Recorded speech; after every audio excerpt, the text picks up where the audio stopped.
being a mom, being a wife, that was all everything I had ever prayed for. And there came a day where I just couldn't do it anymore. And you add to that the stress of the farm.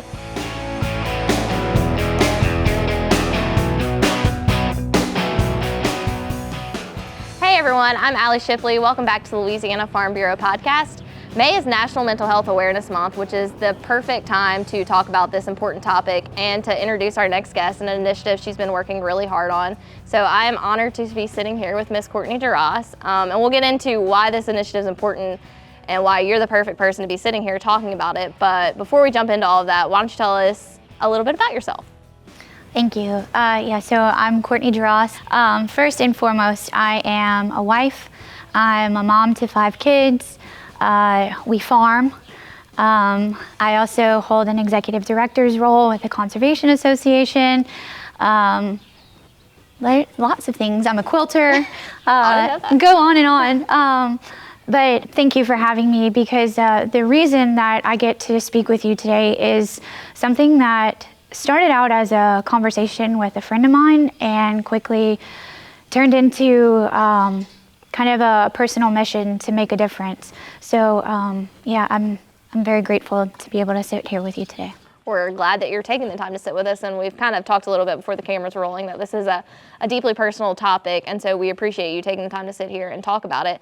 But I kind of want to jump back a little bit. The first time I ever heard your name and this mental health initiative kind of mentioned in the same sentence was when, as if you weren't busy enough, you went stand before the Louisiana Farm Bureau Federation Board and said, hey, I would like to send out a survey to our members and to our audience about mental health in agriculture, as if, again, you weren't busy enough. Can you kind of bring me up to speed and our viewers on what led you to go ask our board for that important information? Sure. So this actually started out, I think I mentioned this, a phone conversation with a friend, a very good friend of mine and I were talking one day, and we share our struggles, we share kind of our personal, our stories, and it's just gonna be real, like we share a mess.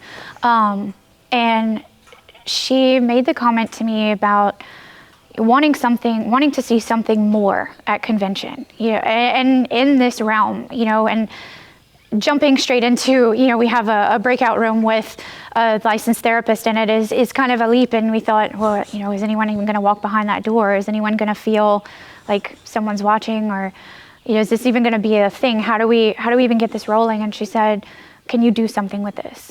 And I said, sure. And I'm very ambitious, and when someone says, hey, I need your help, I'm going to volunteer.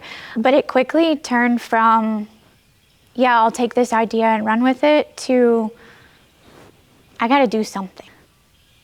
I took it to Amelia because she and I we also have a great relationship, and I can, pick up the phone. She's someone I look up to very much, and I seek her advice on things. And I picked up the phone and I said, you're on the executive board. I realize that we're in June, right on the cusp of our annual meeting, but what do you think about offering some kind of service? We offer all of these great member benefits, but what do we have for mental health? We've raised all the awareness we're gonna raise. What are we gonna do? What do we do now? And she said, this is great. I want to talk more about this. Let's get through convention. We'll circle back. I said, great. Life got busy. We kind of fell off the train for a minute. And right before the December board meeting, we picked up the conversation, and she said, I want to get you on the agenda for our December board meeting. What do you think?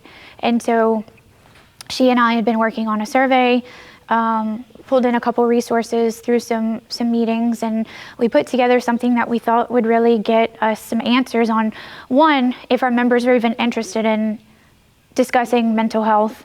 2, if they were interested in breaching that topic, would they seek help if they knew it was available? Or what kind of resources could we put out? Just what are our members looking for? And so in December, I stood in front of the board, who never, I know all of these people, and it never felt like such an intimidating horseshoe to stand in front of.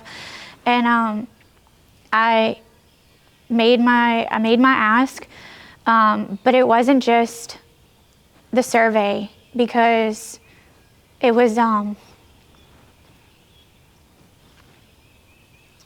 much more personal than that. I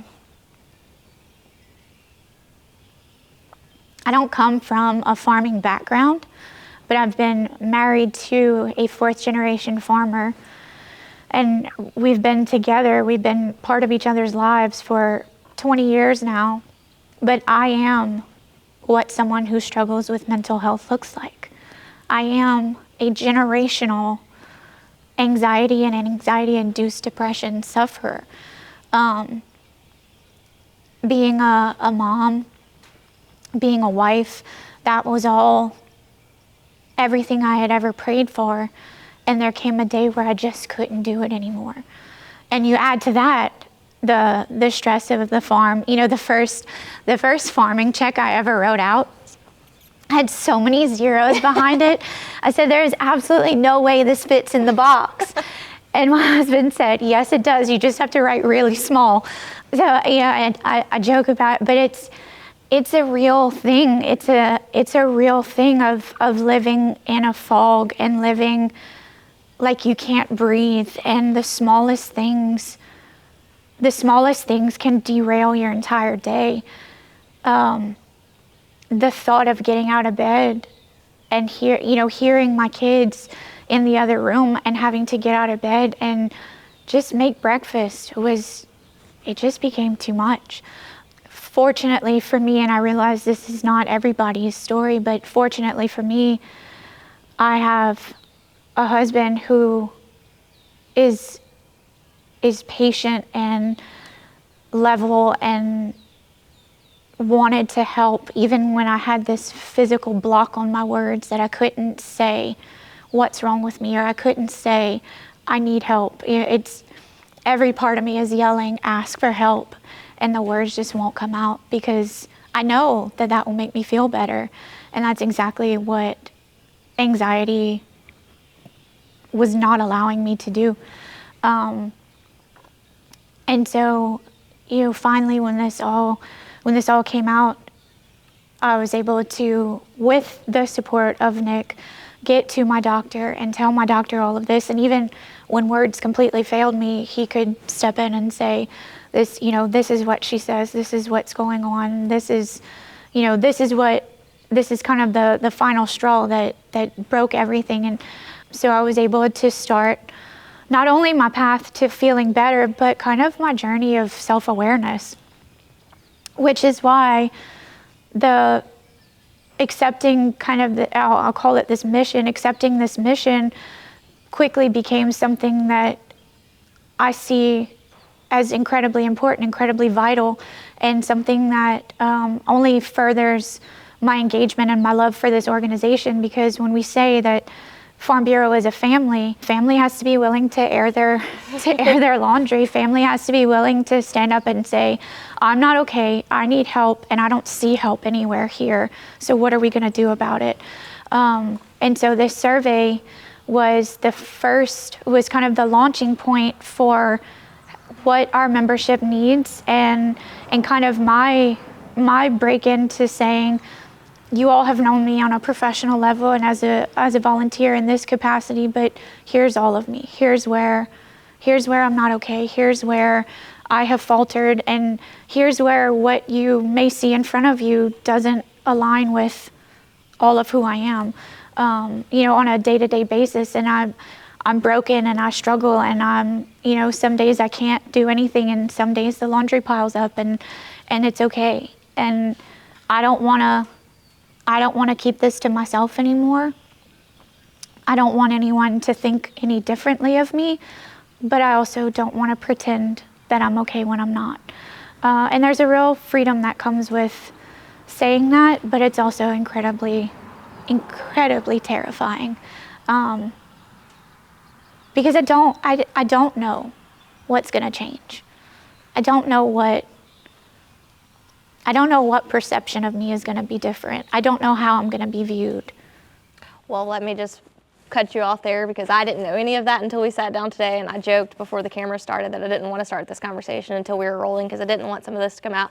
I don't look at you any different. If anything, I admire that you're sitting here. I'm a mom of far less kids than you, with far less responsibilities and hats that I'm wearing. And I can't relate to the farm stress. I'm married to a medical resident, which comes with its own struggles, and it's hard to ask for help. And it's so empowering to sit here and to hear somebody say, I had to ask for that help. And I'm so thankful that you had Nick, and I'm so thankful that you had that family in your corner, and that you and Nick, the camera might not know this, but I'm sure it'll come up, are of extreme faith, and just thankful that y'all are using those gifts and that you said yes to that mission. I think that's such an important word to it. Of, I don't know what it's gonna come, but I'm gonna dang sure try. And I think you have done nothing. Thank you for sharing your story. It's powerful. No, I think I can speak for everybody in the Farm Bureau family that nobody views you differently, if anything, than stronger. And this is something that I think these survey results have hinted at is not unique in this space. So Can we kind of maybe jump to that? And again, I want to first say thank you for sharing that story. I think it's such an important part of all of this. And this is kind of why this conversation's hard. We talk about this a lot in the PR space.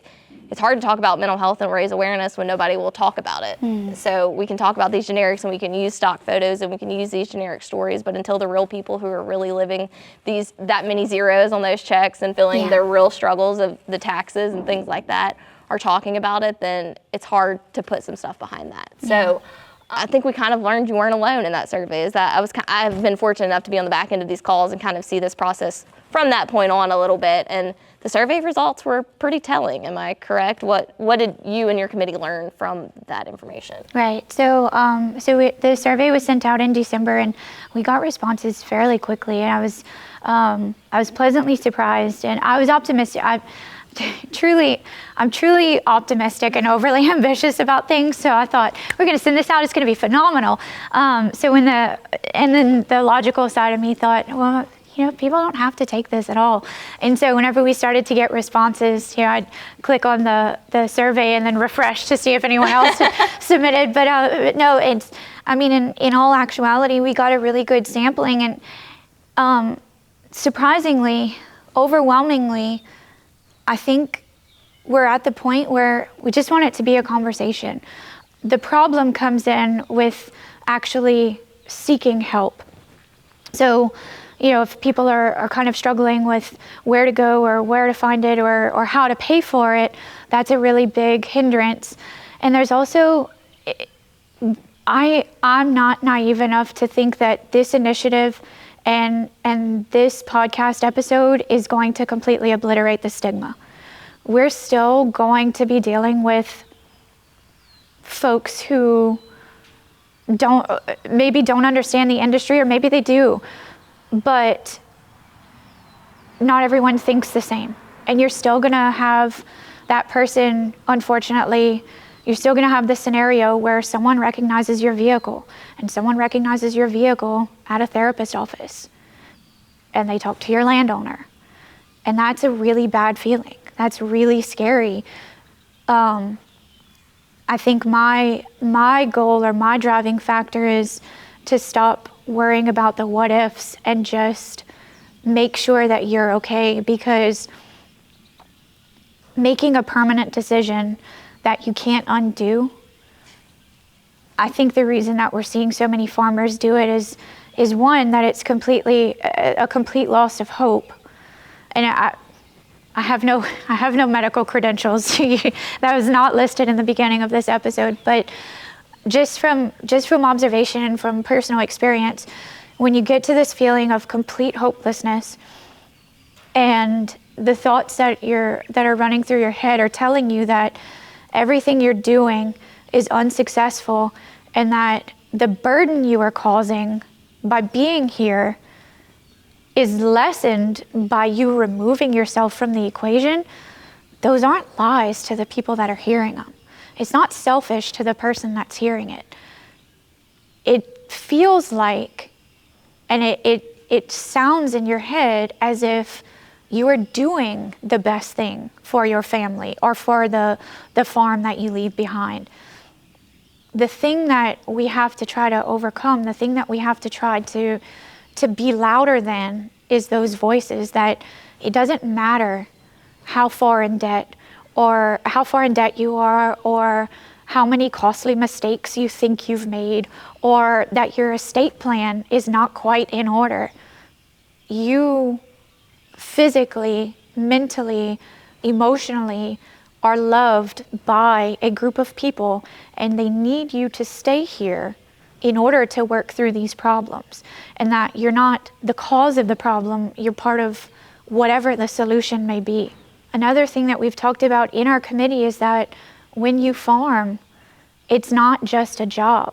You tie your entire identity to it. So it's not quite the same as if you ran a grocery store, or you have a car dealership, or if you're the town dry cleaner. And it's not to diminish those jobs in any way. It's that I've never heard someone else speak about what they do the way farmers speak about what they do, or ranchers speak about what they do. You tie your entire life to what makes you money, and that's a really difficult thing to separate from if it fails. It doesn't make you a failure. It made the specific operation a failure. And for whatever reason that may be, it's not your fault and your fault alone. Things happen. And I've read some wonderful stories about farmers in other states having this resiliency and bouncing back. And that's the thing, is farmers are resilient, and they're adaptable, and they're persistent, and some of the most hard-headed people I've ever met. But it's what allows us to do what we do. It's also the thing that drags us down whenever what we needed, or what we wanted, or what we envisioned doesn't go through. And so we have I think an obligation to help the individual separate from whatever that failure may be, regroup, and keep going. Because even if your farming operation goes under, your passion didn't die, or it shouldn't die. And the passion alone is what can help you rebuild and see where your worth is, and where your strengths are, and how you can apply that in a completely different direction. I think that's going to be the single most difficult part of this mission and this initiative. But it's evolving. Every time the committee meets, we realize that we need literature. We realize that we need to put something tangible in front of people. But our biggest goal is not to be pushy. We want to put it out there. We want to have this kind of in front of people, but also let it be an afterthought. Let it just kind of be in the back of their minds. And they may encounter a situation and realize, oh, I can visit Farm Bureau's website because I've heard about this, or I've been talked to about this, or I've had a conversation about this before. And the whole initiative name is Cultivating Connection. And that alone drives me in a direction of really leaning into this family, this Farm Bureau family, and either finding out who your person is, or realizing whose person you are. Either you have someone that you reach out to, or bounce things off of constantly. You have that person where you can text or call any time of the day and say, today's not a good day. Or you are the person who answers the text or the phone call or the door and says, I see it, what's wrong? This started out as me being really in the weeds of like, we've got to put a network of therapists together. We've got to do this and we've got to do that. And in reality, what it's evolving into and what it's becoming is, we're just going to make this dialogue, and we're going to put this information out there, and we're going to let things happen naturally and develop that network of resources where you can pick up the phone, you can call someone, or you can just say, I can't feed today, help. And I think we're kind of joking, like you thought it was going to be this network of therapists. Yeah. I think it's important. There's not really a roadmap. Like this is the people who are not to diminish anybody on this committee, but the people who are the mental health experts are often not people who grew up in rural America or have any idea of what farmers are facing or what those hardships are. And I kind of want to jump back a little bit because I want whoever happens to stumble upon this podcast episode to either be able to get the help they need or to help recognize that somebody needs help. So can you kind of, as somebody who lives the farm life, who wasn't necessarily born into it and just thought this was all normal, talk about why life on the farm is a little more stressful, or why the stressors, what these unique stressors are on a farm that other people may not recognize, and why is farmer mental health its own topic and not just the mental health of people who live on the farm? Can you kind of maybe talk about what some of those things that you see in Nick or that you've experienced that are specific to life on the farm and being a farmer? Right. Well, the biggest thing is, I mentioned it's easy to say, it's hard to do. We feel as if we are this farm. Nick's fourth generation. We don't want to be the last generation. And our kids this is such a beautiful way to raise kids. The kids are homeschooled. They've got their show animals. We've got the cattle. Last week, Nick brought our oldest son out to the farm with him to plow out some ground. He's 11. I wasn't doing that at 11. I was drawing a swimming pool on the driveway and wishing that I could make it real, and riding my bike and singing whatever Disney song was popular. And my son, my daughter is almost 13. She's pulling trailers like I never, like I didn't learn to do until I was dating Nick. Ian's turning loose on a tractor. It's great. And there's 3 more coming up behind them. This is everything I prayed my life would become. And this is everything that grounds us and everything that strengthens our faith. And this is everything that reminds us to let go of control. And I honestly can't picture us living any other way. So when things don't go well, when we have to roll over debt, I don't want to diminish anything, but it's not credit card debt. It is big numbers. We deal in large numbers. That's intimidating. And with the current economic situation, it's difficult. Just to give you an example, we have land that we know needs to be leveled for drainage, and we can't. So we know that that particular field is not going to yield as well as it could or should, and we can't do anything about it this year because we just can't. Nick has spent more time on his computer this year than I ever, in these last couple months than I ever remember him spending, which is not altogether a bad thing because the farm isn't all tractors and fields. It's a lot of business decisions, a lot of record keeping, a lot of, my biggest role is information to implementation. I read everything. I read every bulletin that comes in. I read lots of emails. I subscribe. I have way more subscriptions than I should. My inbox is chaotic, but I read about all of the things that are coming, all of the new things the new management practices, or whatever it may be, and I bring it to him, and we sit down and we decide, okay, what's this going to look like? How can we implement it? Can we implement it? Is there a way to minimize our input here to maximize our yield, or are we just going to have to bite the bullet and spend the money? I think finances are something that anybody across any field can relate to, because it is what it is. Everyone has bills to pay, and ends don't always meet. This isn't bad business. I feel like farming is just, it's like it's amplified. It's like your normal life times 10. Well, and I think a lot of the general public, just from somebody who manages our social media accounts and sees those comments come in about the farm bill and commodity prices and payoffs, farmers aren't deciding what they sell their product for. And I think that's the perception of, well, y'all are just bad managers of y'all's money, and it's not that. If anybody's listening who thinks that, it's not that everybody is bad at economics on this side of the world. No, I got A's. And, I mean, we're price takers. We don't set our prices.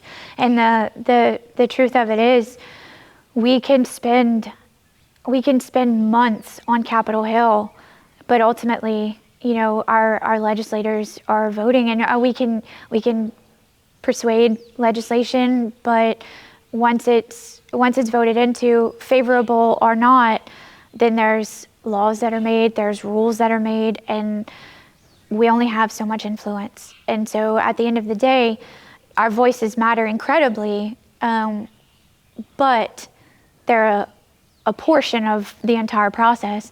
And so we can tell our stories and we can plead our cases, and at the end of the day, we still have to figure out how to work with what came down.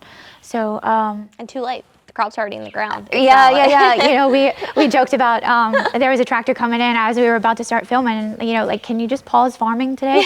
We can. I mean, the weather's great. It is what it is. None of farming, none of production agriculture waits for anything.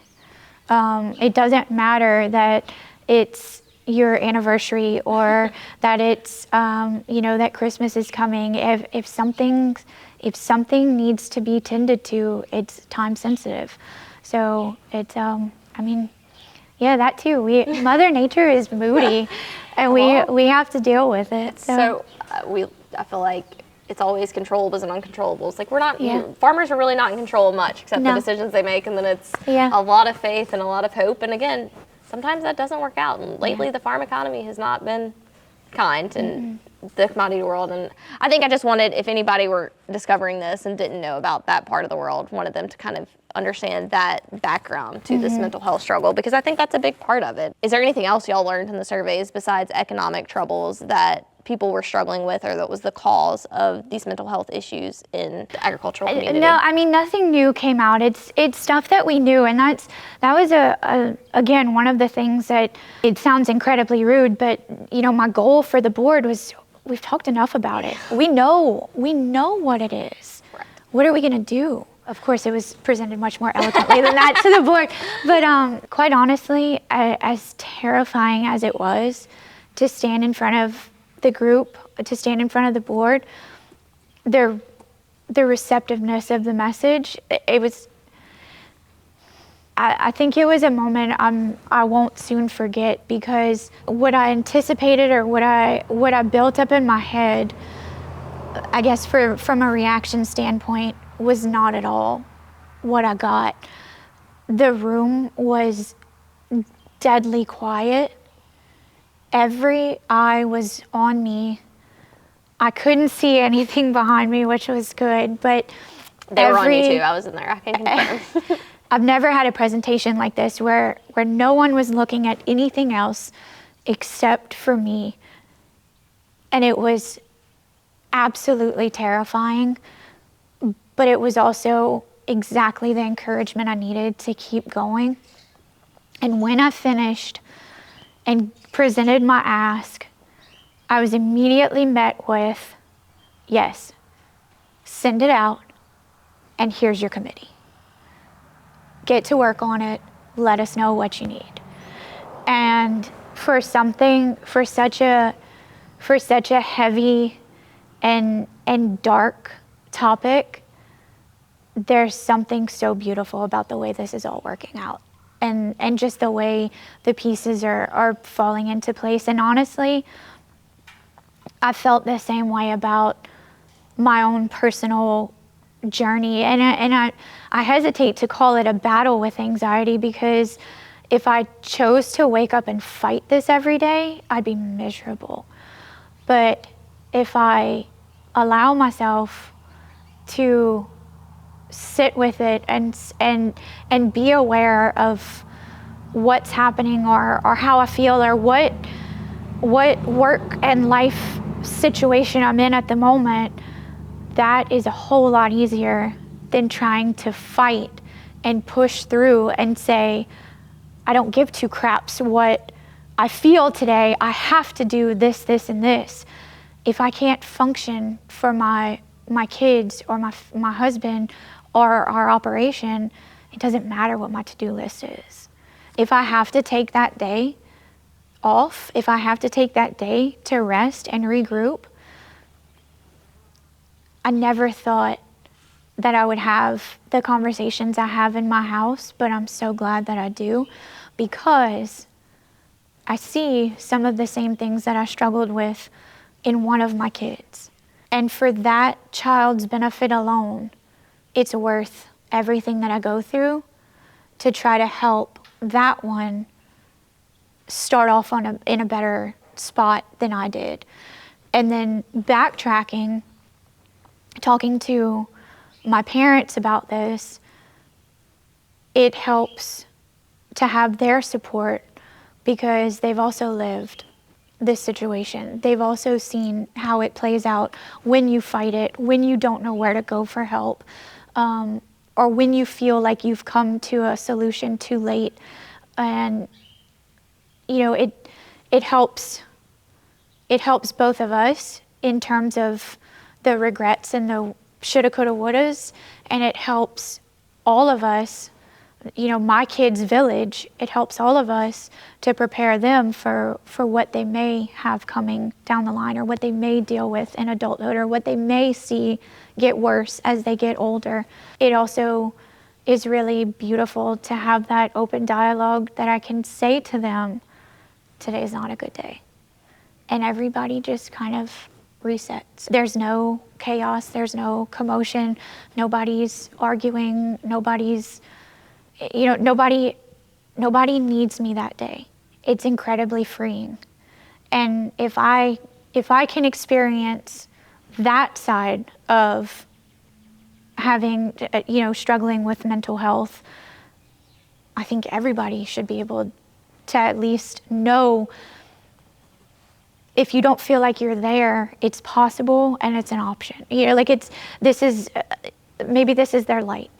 That's what I was about to say. I'm so sorry that you've experienced that. I'm so glad you're able to have those conversations in your home, and I'm so thankful that you're telling that story to an even larger audience in our boardroom and on this podcast to even bigger audience, because you did the hard part. You shared your story, you took that step, so now your child and everybody listening knows it's okay, and it's okay if I feel that way, and I know what to do now because I listened to somebody who went through that same. And I think that's so important, and that's kind of the initiative of this Cultivating Connection. We kind of buried the name a little bit in this, and I'm really sorry, but Cultivating Connection is the new Louisiana Farm Bureau's mental health initiative led by you and your committee. Can you talk about where that name came from and what you're seeing this initiative do already, and kind of where you hope it goes in the future a little bit? But let's just kind of break down Cultivating Connection, what it looks like when you're going to see it, because a lot of work went into the logo and things of that nature. Cultivating Connection was something that just kind of spitballing with Nick one evening. I love alliteration, so it's not my nerdy I didn't get hung up on saying that one today, so obviously it rolls off the tongue well. Thank you. I'm glad. And I do want to say, you apologize that, I'm sorry you had to go through that. And I guess another thing is, before we get into the initiative, is I'm not sorry. There was a long time where it's like the fog wouldn't clear, the shadow wouldn't go away, and I just kind of wondered why can't I feel optimistic? Why don't I feel happy? Why don't I feel like I want to talk to anyone anymore? Or why do I feel like people don't want to be around me? And the reality was, it's because they didn't, because I wasn't okay. I wasn't myself. I wasn't positive anymore. I wasn't pleasant. And so I'm learning to deal with this, learning to be aware. I'm grateful. I'm grateful for it. It sounds incredibly insane to be grateful for something like this. I'm glad you backtracked on that, because that's such an important perspective coming through that fall. Because somebody that's in it probably can't see it that way. And for you to look back and be like, no, I'm glad that I did that is such an important message. Yeah. And I'm glad I feel like, I'm so sorry you're hurting. I'm so sorry that you feel lost is one thing, but I'm not sorry that this is my cross. I'm not sorry that this is the direction of my life, or that this is my primary struggle. Because quite honestly, I like the person I am now much more than who I was 10 or 15 years ago. So, but again, cultivating connection. I love alliteration, and I didn't want to do anything with roots because I think it wasn't. I think we've had a few things that have come across our counters before that have had roots, or buy you this, or something with Louisiana. And I wanted it to be relatable to farming, but not really scream farm. Because quite honestly, I know that even among our Farm Bureau membership, not everybody's a producer, not everybody's a cattleman, and I don't want any initiative that we do to feel as if it caters to one area or not. And so I just started thinking, and cultivating came out, and Nick threw some words out, and we ultimately landed on cultivating connection. And I said, oh, I really like it. And I liked it on the surface, and the longer I sat with it, and when I brought it to the committee, it's like, you know what, this is really good, because cultivating ties you to the farm, but it also is a general enough term, like you cultivate lots of things.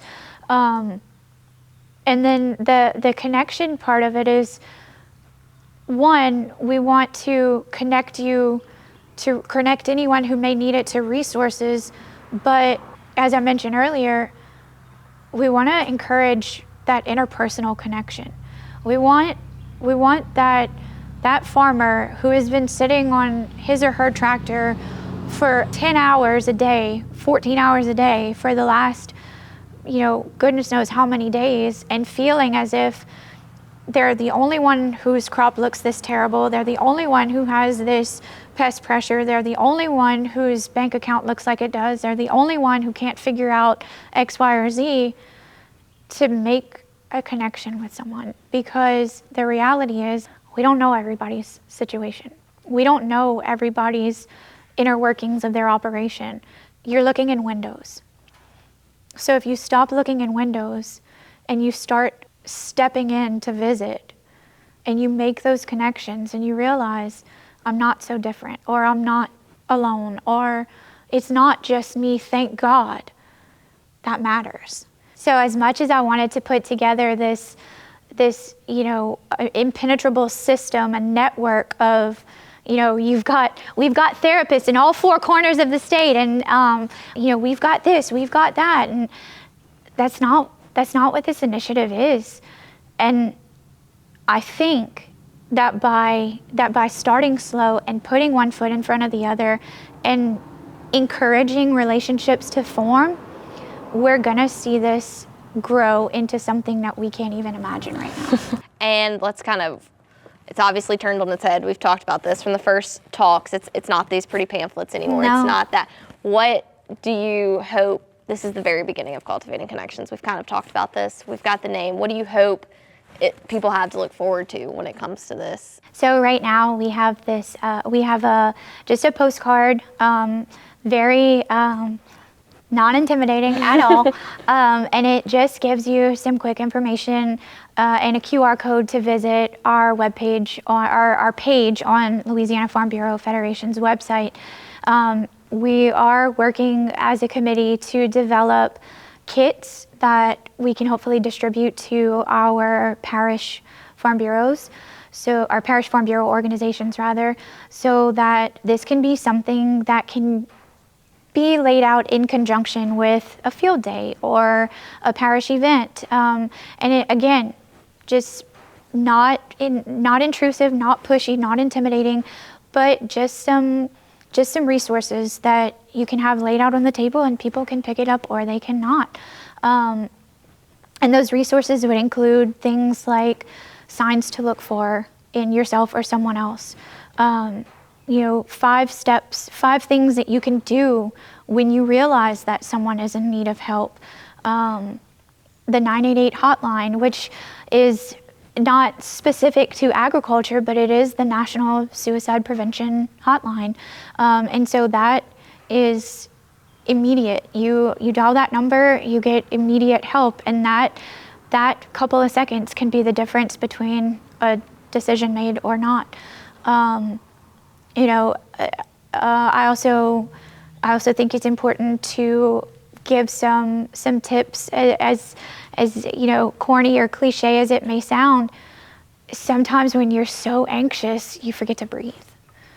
And for me, reading breathe makes a difference. You're like, oh, my shoulders have been in my ears for days. I can relax. I can take a breath. I can close my computer for 5 minutes and walk outside to check the mail.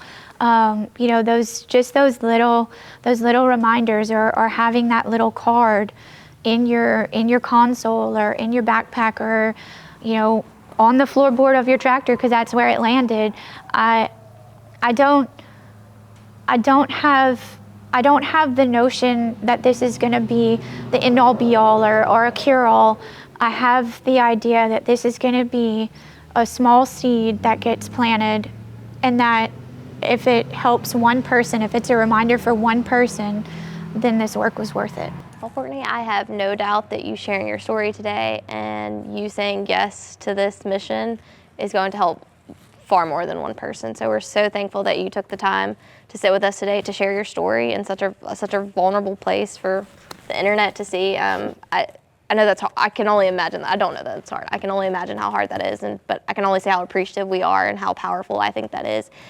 Before we let you go today, is there anything that you want to leave anybody that's watching this today or that's watched this long? Is there anything that we haven't talked about that you want to make sure that they know? Well, one, thank you for listening to me for this long, if you've made it to the end, because I'm not sure there's anybody who wants to hear me speak for this long. My biggest goal or my biggest ask is that if you or someone you love or know is struggling, that we set aside any of the blocks, that we take that hard step, and that you take that hard step and you say, I can help you, or I need help, or you either be that person or you find the person that you need. And the most difficult part of all of it is just breaching the topic. If you can do that, I feel like everything just kind of unfolds the way it's supposed to from there. And if you are, regardless of whether you have a strong faith life or not, or you are in production agriculture or not, or whatever it might be, it's someone is there to help. Someone needs help. Just that human connection is the most important thing we have in life.